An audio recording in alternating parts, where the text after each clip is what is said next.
성도 여러분 반갑습니다. 새롭게 시작한 한 해가 힘차게 출발하여서 열심히 또 살아가고 있습니다. 매일매일 하나님과 함께 동행하면서요, 하나님 주시는 힘과 지혜와 능력을 가지고 매일 즐겁게 그리고 힘차게 담대하게 살아가시기를 바랍니다. 오늘 하루도 다들 수고 많이 하셨습니다. 주님 주시는 평안을 누리는 이 저녁이 되시기를 바랍니다.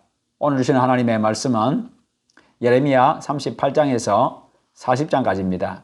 38장 1절에서 6절까지 제가 봉독하겠습니다. mattan의 아들 스바디아와 바수울의 아들 그다리아와 셀레미아의 아들 유갈과 말기야의 아들 바수울이 예레미야가 모든 백성에게 이르는 말을 들은즉 이르기를 여호와께서 이와 같이 말씀하시되 이 성에 머무는 자는 칼과 기근과 전염병에 죽으리라. 그러나 갈대아인에게 항복하는 자는 살리니 그는 노량물을 얻음같이 자기의 목숨을 건지리라. 여호와께서 이와 같이 말씀하시니라. 이 성이 반드시 바벨론의 왕의 군대의 손에 넘어가리니 그가 차지하리라 하셨다 하는지라. 이에 그 고관들이 왕께 아뢰되 이 사람이 백성의 평안을 구하지 아니하고 재난을 구하오니 청하건대 이 사람을 죽이소서. 그가 이같이 말하여 이 성의 남은 군사의 손과 모든 백성의 손을 약하게 하나이다. 시드기야 왕이 이르되 보라 그가 너희 손 안에 있느니라. 왕은 조금도 너희를 거스를 수 없느니라 하는지라. 그들이 예레미야를 끌어다가 감옥들에 있는 왕의 아들 말기야의 구덩이에 던져 넣을 때에 예레미야를 줄로 달아 내렸는데 그 구덩이에는 물이 없고 진창뿐이므로 예레미야가 진창 속에 빠졌더라. 아멘. 오늘 말씀 38장은 예레미야 선지자의 위기, 39장은 예루살렘이 함락된 사건, 40장은 유다 총독이 된 그다리아에 대한 말씀입니다. 이 말씀이 주는 교훈 첫째는요, 교만하면 하나님의 말씀을 듣지 않으려고 한다는 겁니다. 그것이 바로 교만입니다.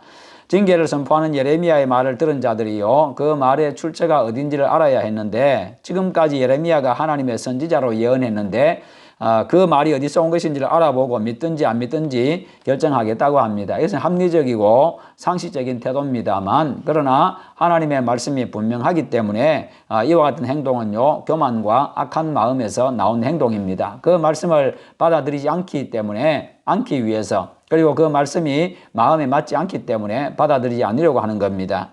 그래서 결국 하나님께 도전하는 어리석은 행동을 하게 되는데요. 38장 2절에 여호와께서 이와 같이 말씀하시되 이 성에 머무는 자는 칼과 기근과 전염병에 죽으리라. 그러나 갈대아인에게 항복하는 자는 살리니 그는 노량물을 얻음같이 자기의 목숨을 건지리라. 자, 이렇게 이야기하니까 이 말씀 자체가 마음에 들지 않는 겁니다. 오히려 그것 때문에 화를 내지요. 하나님의 말씀의 뜻을 알지 못하니까 도전적인 태도를 취하게 됩니다. 38장 4절에 이에 그 고관들이 왕께 아뢰되 이 사람이 백성의 평안을 구하지 아니하고 재난을 구하오니 청하건대 이 사람을 죽이소서. 그가 이같이 말하여 이 성에 남은 군사의 손과 모든 백성의 손을 약하게 하나이다. 고관들이 예레미야의 말을 듣고 왕께 가가지고 예레미야를 죽이라고 그렇게 요청을 합니다. 그래서 오히려 그의 말이 군대와 백성들의 마음을 약하게 만든다는 거지요. 그러나 하나님은 계획대로 집행을 하십니다. 만일 나가서 바벨론의 왕의 고관들에게 항복하지 아니하면 이 성이 갈대아인의 손에 넘어가리니 그들이 이 성을 불살을 것이며 너는 그들의 손을 벗어나지 못하리라 하셨나이다. 이와 같이 계속해서 예레미야는 하나님의 말씀을 선포합니다. 이처럼 어떤 상황에 처하든지 늘 하나님의 말씀을 듣고 행하는 자 되시기를 바랍니다. 두 번째는요, 하나님의 말씀에 따르지 않는 것이 이미 진노를 받은 겁니다.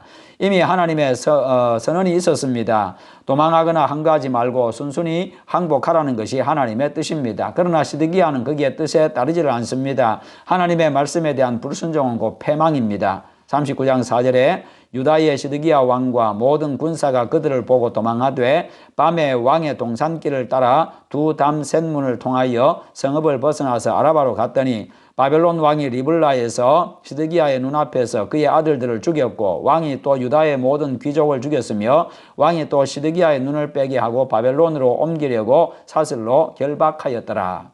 하나님의 말씀에 순종하지 아니한 결과 이렇게 비참한 모습을 비참하게 되어졌습니다.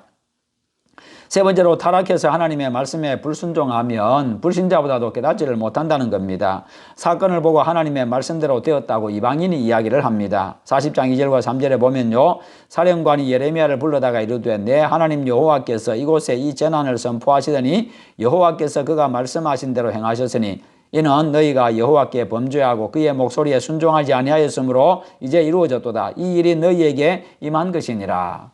이렇게 이방인이 오히려 하나님의 뜻을 깨닫고 이 일들을 통해 가지고 하나님이 하신 일이라고 이야기를 합니다. 여러분 그러므로 항상 하나님 앞에 하나님의 말씀 앞에 겸손하게 순종함으로 하나님의 은혜 속에 살아가는 여러분들 다 되시기를 주님의 이름으로 축원합니다.